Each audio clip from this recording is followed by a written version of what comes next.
Arestado ang isang lalaki matapos maaktuhan umano sa pag-iingat ng hinihinalang Cebu sa isinagawang untestified foot patrol operation ng mga otoridad sa sitio Puntod, Barangay Mambaling, Cebu City, bandang alas 10:55 ng gabi noong Mayo 19 ng taong kasalukuyan.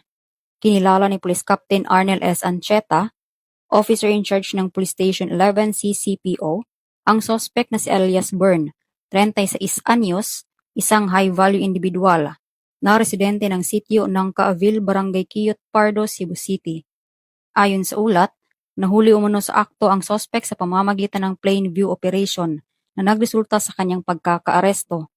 Nakumpiska mula sa suspect ang isang malaking heat-sealed transparent plastic na naglalaman ng hinihinalang shabu.